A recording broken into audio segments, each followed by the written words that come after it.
Mad Quick Chess. We had a little bit of a internet outage there, briefly. Hopefully nothing serious. I was just analyzing this position. Rook B e8, B e8. I don't really want to box my king in anymore. Maybe E c8 or F c8. Queen f2, c5, Queen f4, Queen d8.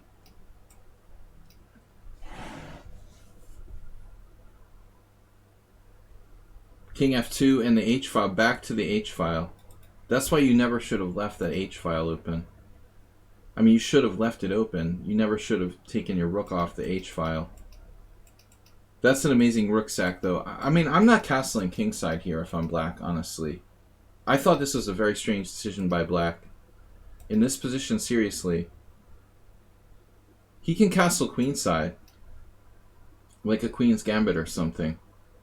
Pretty common queen's gambit, castle queenside.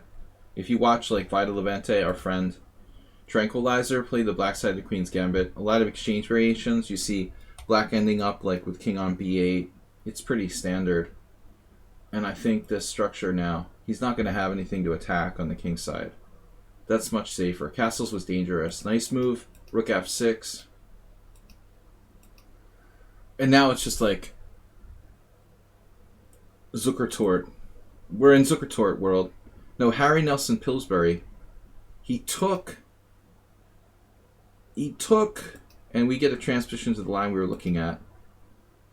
Knight e2. This is like watching Pillsbury.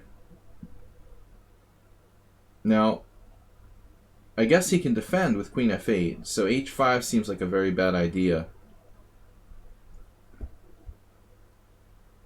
Whatever he does, I don't like h5.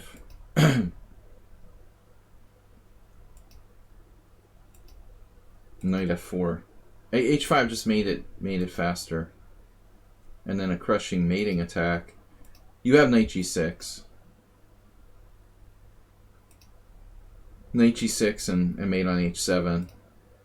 This is good too, I guess. This is meaner. Okay, great game. Alright, move 11 is up next. Last two games, guys. Thanks everybody for tuning in, guys and girls. Move 11 is playing black against the bolder attack, the London and the Sicilian. e4, c5, knight f3, g6. But seriously, this move is justified. Normally not a great line against the Sicilian, but against g6 in particular, it's sound. It's actually a decent variation. Now bishop g7, and the best move, c3. So Astrobate, you would be justified to play this specifically against the hyper-accelerated dragon. I've been experimenting with like d6 lately for the first time ever. I always used to play like move 11 here with e6, but I mean, I don't know, maybe at this point like I'm willing to consider playing this. It's like a d6 c3 Sicilian variation.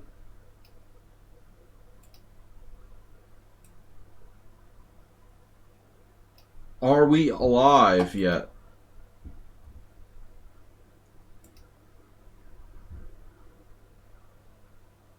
E6 is... Get a new computer, man. It wasn't enough. Let it run all week. Let it run all year. Alright. E6 is the number one move here as well, but D6 has a better score, and I'm not surprised. First of all, it's less common. I also, for a long time, assumed D6 is good for white, and I think a lot of people have that idea, but it's not so clear. After D6, D4, I guess CD4, CD4. You could play it like a Mora, though. Some kind of delayed Mora. CD4, Knight F6, Knight C3. I've had some games on the stream for both colors in this type of position. Bishop E3, and we're in Godina. Godina versus Lugovoy, 2005. We're in Godena land. I'm not sure that white can maintain an advantage here, because what do? Knight c6, h3, and what happens if you take this pawn on e4? This doesn't work? What? I'm crazy. Alright, the bishop's on b3. Sorry guys, I'm spacing out. Knight c6, h3. Yeah, alright. b5. This is known. Godena versus Daniel Verni, Italy, 2007. Anyways, alright. Alright, maybe you're right. Maybe e6 is better. But it gives white something else to play. You know, a different look. If you get bored of e6, d6 is playable. d3, yeah. Pergil Laszlo against Turzo Attila. Hungarian Team Championship 2018. Dude, I mean, d3 is just lame, but okay, whatever. Turzo just played d5 here. I don't like the symmetrical structure.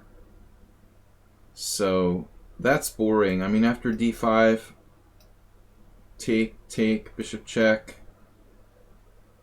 It doesn't seem that bad for white.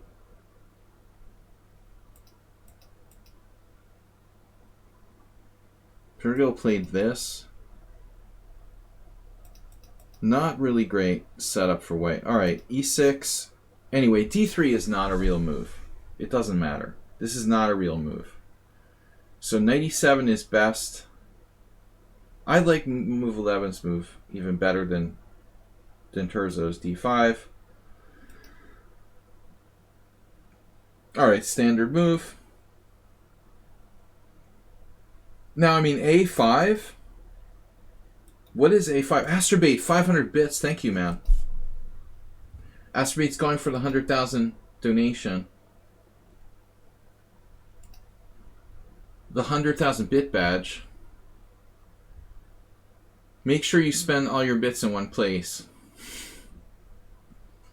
a5, man. How does white have time for that? That's a stupid move. You're playing a4, debatable already. But I mean, a5, whatever. Now what are you going to do? Queen a4? This is just bizarre.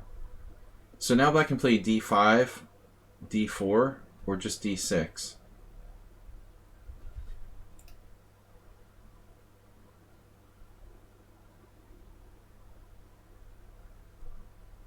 I was double checking you don't have this. Knight a5, bishop c5. Knight c4, bishop e7. Knight b2, bishop d8, knight d1. Maybe this actually works. You like your two bishops? How would you like your two bishops? Knight a5. You sound, but computer likes a different line with d5. What's wrong with this? Don't like my line? He could just take back. Okay. It's not so bad for him. He can just take back. But you have to consider that line, move 11. You have to consider. So d5. Boom. Boom, boom, boom. d4. Ah, you're just keeping the tension. What? This is not a good situation here for you. You don't like central pawn for wing. Well, that's a nice general rule. But what about the good old d4? I mean, I think we're better here. I'm sorry we don't do any refunds. d4. I like the spice. d4 has got to be good. I mean, this a pawn is ripe, so he's gonna have to like be very careful not to drop that. Pawn d4. Knight d4. I guess this isn't so exciting. Alright. It's playable for white. He has a messed up knight on b1 though. It's worth playing. Black's better here. +1. Approx. Space advantage. Lichess. Stockfish will tell you that space advantage is +1. But I don't get this. Oh, you got queen. Oh no. Queen b6?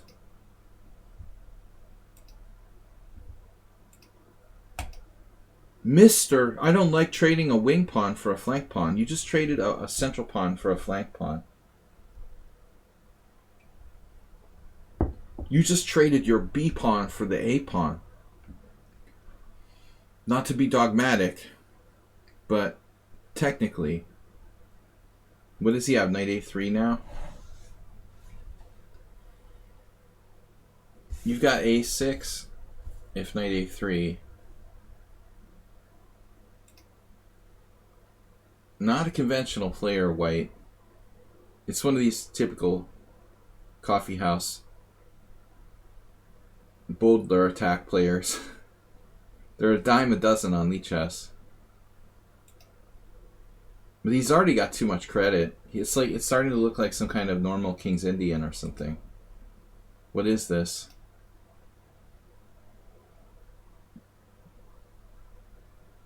This bishop's a little immobilized. Been slightly immobilized. I like that bishop. I'm sorry to see him go. Now white has queen a3. The Antal square. And your knight. Man, he's a genius. Boldler genius. Another Boldler genius. What about trading? Do you like trading? What platform do you use?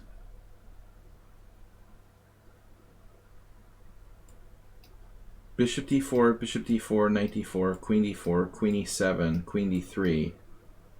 And black is better. But not a lot better after knight c3. I imagine that the likelihood of a draw is high here. Your bishop is a little better than his knight, but not much. White played instead bishop d2. Oh my god, knight c8, man. Knight c8 is weird. That's a weird move. Why not just play rook e8? Obviously, he can go here. You have to play it. You can play bishop f8 as well. He's a positional genius. Knight c8, bishop e4. He's a strong Boldler player. This guy is a high-level Boldler player, move 11. This is not just anybody. Queen d8, knight d2, bishop b5.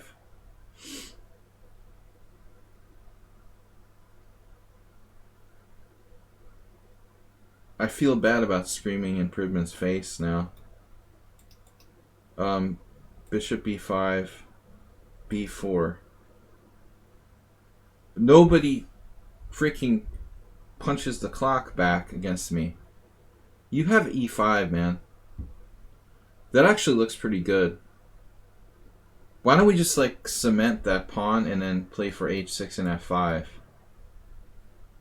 You're starting to take over now. The giant onslaught, the sloth pawns will come. You're starting to take over the board after e5. I think this was a mistake, dude. This was a mistake, dude. And you did a5, but I don't think you should open it up. What if you just go e5, plan h6, f5, and then playing for like whole board world domination? Does he have any active, meaningful counterplay? I mean, maybe it's a little too fantastic for black. Maybe I'm too optimistic. I don't like playing bishop f8, though, since you have the bishop pair. You're trading off your own bishop pair here. It's a little weird. Especially since it like drops a pawn temporarily. Yeah. You grab d3. You don't want to trade queens. White has a passed pawn on c5. This was messy. Maybe bishop e2? Get him off the d file. Ugh. You're equalized. f6. Ben Feingold. Always bad to play f6, especially when it's critical. Taking control of the e5 square.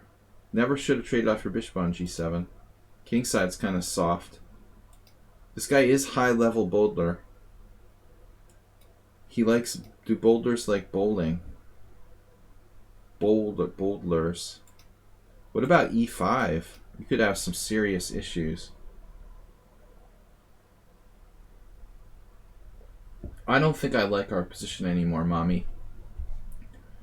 I want to go home. After e5, this knight is coming for a visit on f6.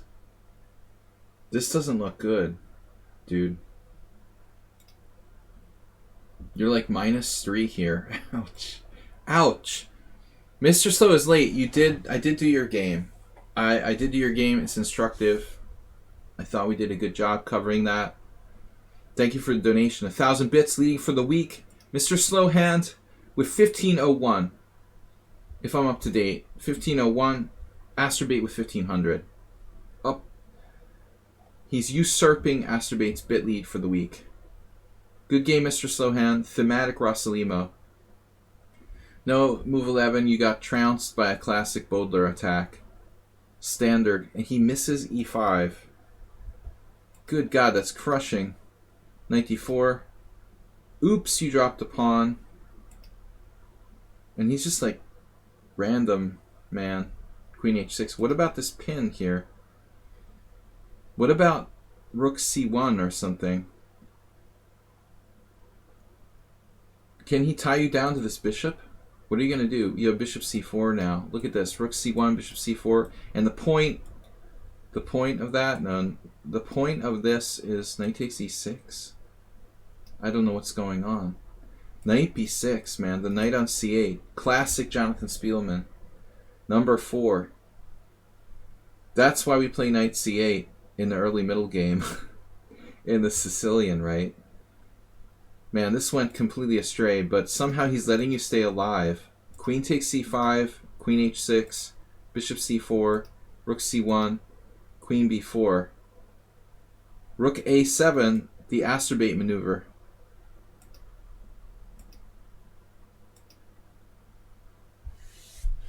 I'm not feeling well again. I have a feeling knight f6 is going to happen soon. So he has knight f6. That's the end of the game, and that's why. Ouchie.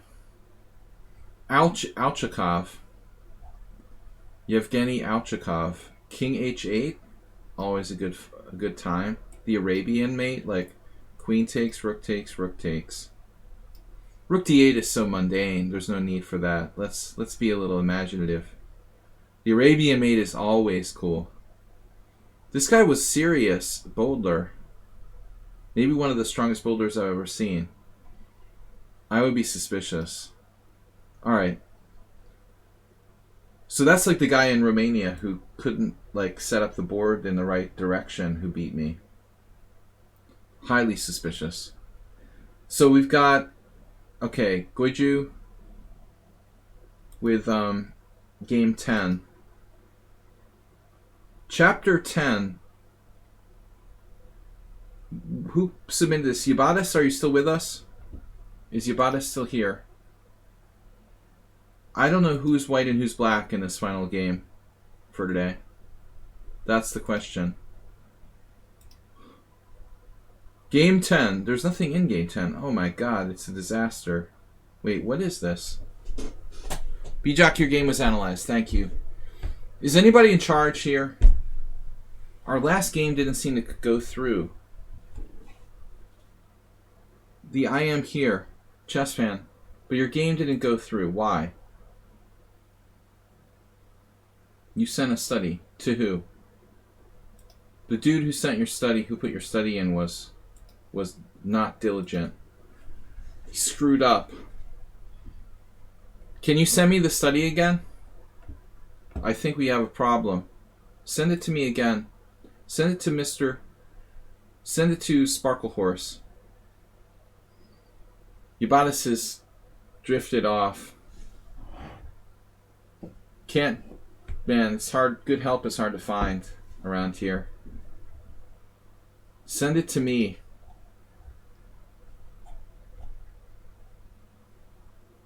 Mr. Slow, thank you for your donation, sir. Wow, Strider 28 is rating with party of 3. Strider 28K. Sorry, Strider 28 CPK. Rating with a party of 3, thank you. We're just getting down to our last game analysis for today. I'm going to be back tomorrow. After this, we take a look at this last game. I'm going to be back tomorrow 11 a.m. with, that's Central European time, with Blitz challenges. Yeah, you can post it there, Chess Fan. That should work. Go ahead and post it there. It got lost in transition. You can absolutely go ahead and post it there. Mr. Coffee, welcome. This Ubatis guy, I don't know. Dubious.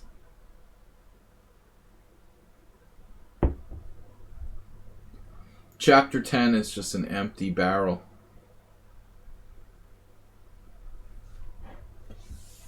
I do that a lot, though. In my own studies, I copy over PGNs and then click it, and it's not there when I go to look it up. There seems to be some kind of bug where sometimes they don't go through. I do this all the time. All right.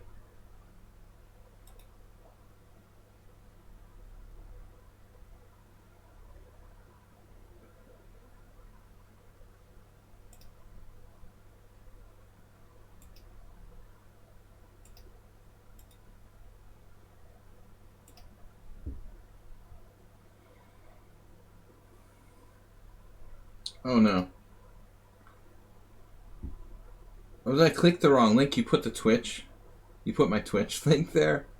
I clicked on that.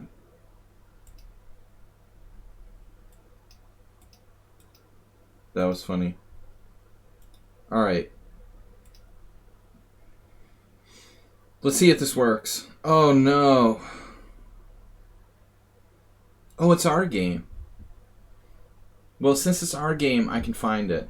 Let me grab it. No problem. Are we in the right place now? Just hold on. This is a game that I played against you, so that's easy. I thought it was a different game. Profile. Recent games. I am looking for my games, and I can do advanced search.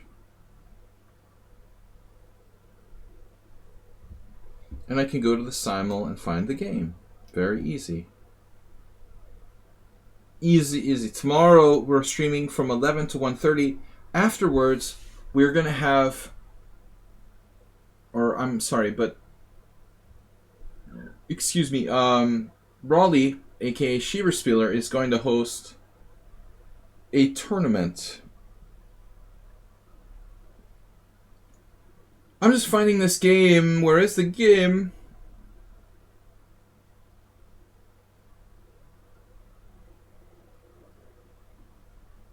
Oh my god. There it is. We found it. Yes. Done. Study. In study. There it goes. Chapter 11. Alright, I'm going to delete chapter 10 because it's useless. Yes. Okay, so this is last game for today, guys. Goodyu, who played with white against me in our Simul on Sunday, was a good game. I played the Nimzovich defense and he played f4. And I thought, okay, normally, I mean, I recommend d5 against this f4 type of stuff. Like, for example, d6, f4, d5 is even a recognized variation. If white is going to play like e4 and f4, I think at any time you can pretty much go d5, playing it like a Scandinavian. So knight c6, f4.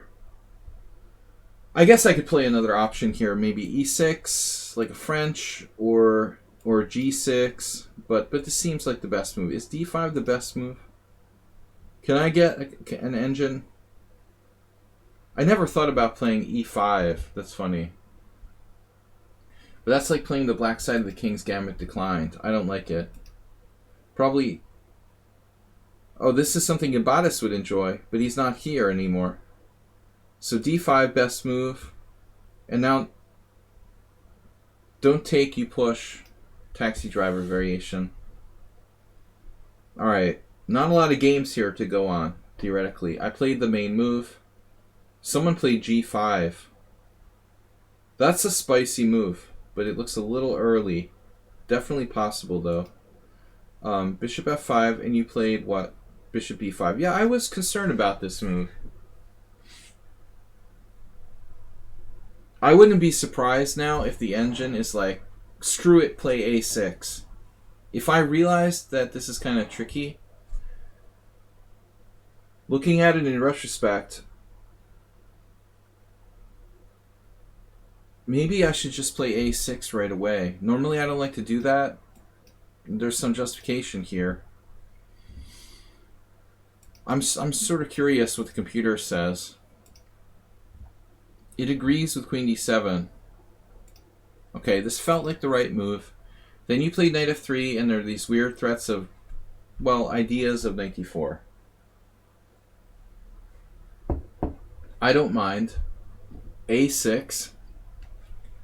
And, I mean, honestly, like, this is your good bishop in this type of structure, but you're planning on exchanging it.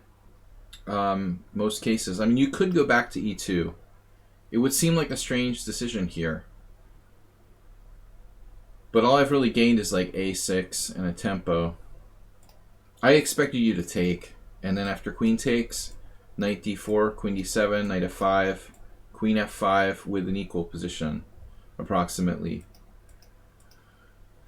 Obviously, I can take with a pawn as well. But I was surprised by bishop a4. It might be white's best move, though. It's a really weird position after bishop a4.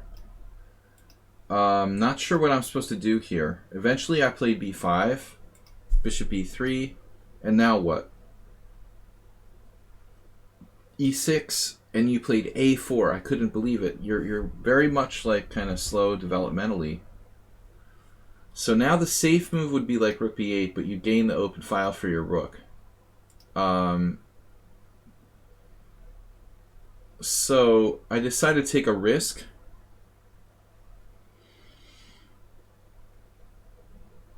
I spent quite a bit of time on this move. You see my clock went from 114 to 103. I was moving to many games, but I did spend quite a bit of time on this individual move, I remember, and I wasn't sure if this is right. I think that black has to consider b4 as a very serious alternative. I was afraid of a5. Deathly afraid of a5. This kind of Roy Lopez idea. Bishop a4 and you skewer me on the diagonal. I don't seem to have an answer to this. What am I going to do? Like that guy from the first game where I go knight a7 and c6 or something? No, this is bad. I can't let you play a5. So I'm curious what the computer says. It's the best move. That's reassuring. I found the best move. And then you played c3, which surprised me immensely as well. I mean, I can see this is not attractive. I think I expected bishop a2 here. You know, maybe you sacrifice a pawn or something.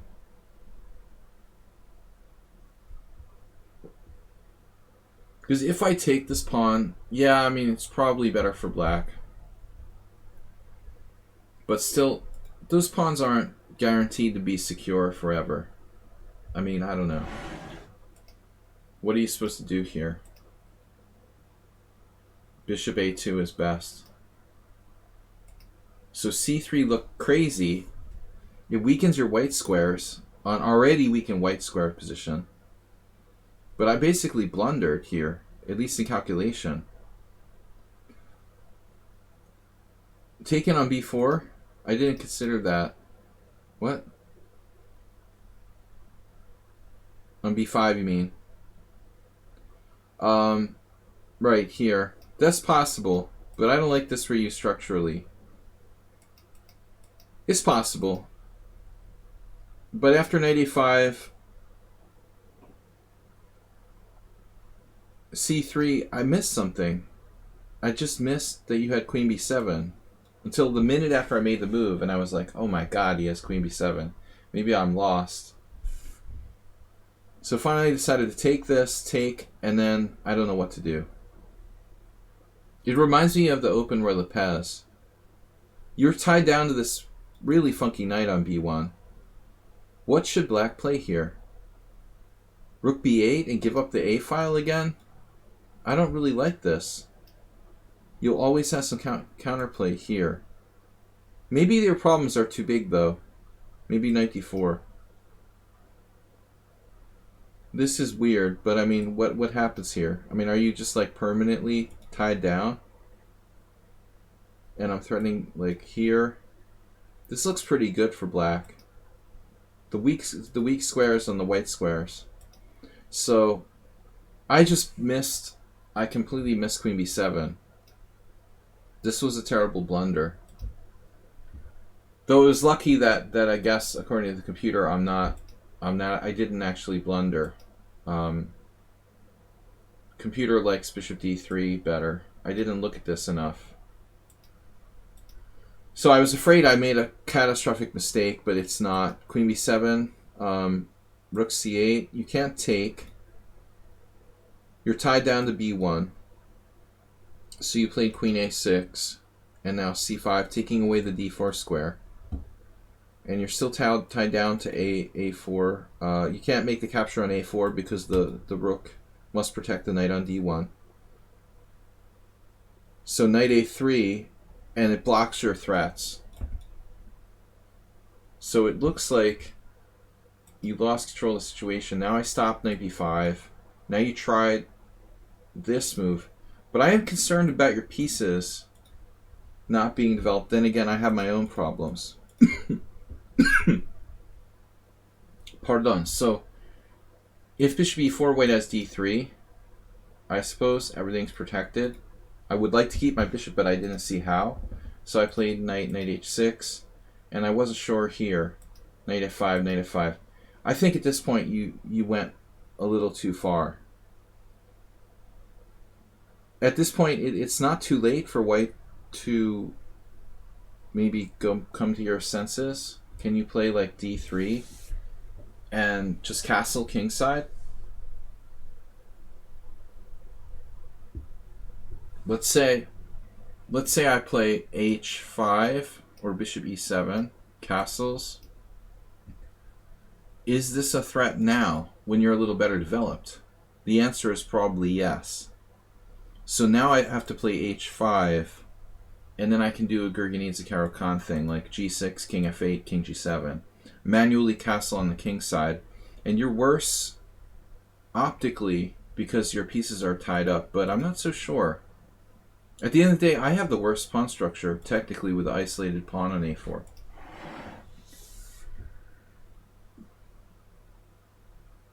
Stockfish is interestingly claiming that it's only slightly better. Only slightly better for black. I agree. You know, that's what I thought would happen. I think this is your biggest mistake. Going back to g4. Now it could be okay for you still. Maybe if you play carefully. But my plan is to play h5. Knight h4 is only temporary. I expected king f2 here.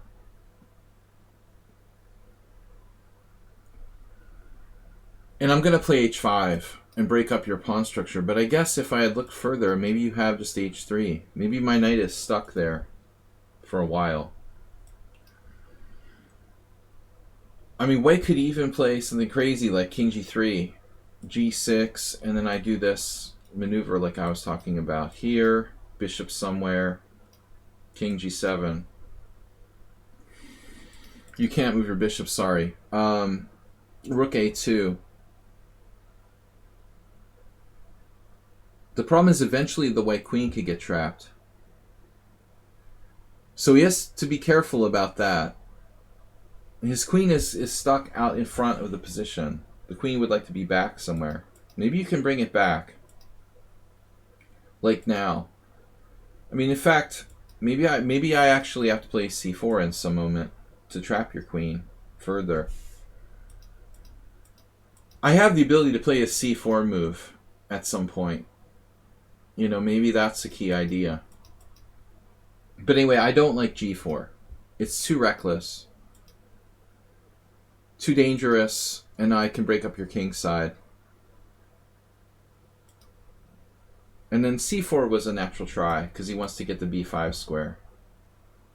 But he's losing a lot of stuff here. Takes, knight b5.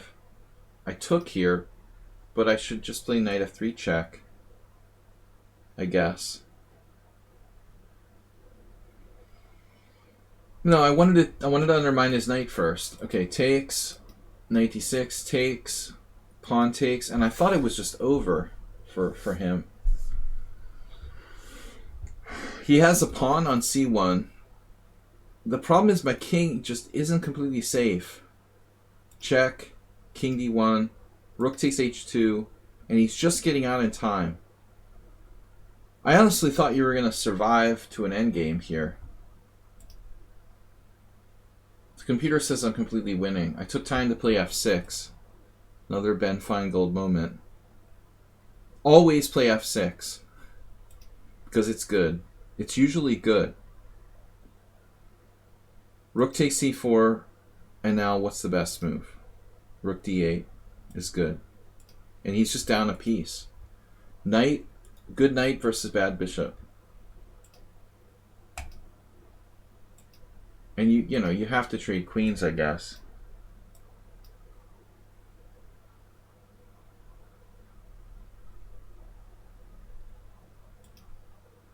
It's not a pretty position. Rook c2. This is not ideal for white. I guess the g3 pawn is just winning. The g4 pawn is ultimately winning.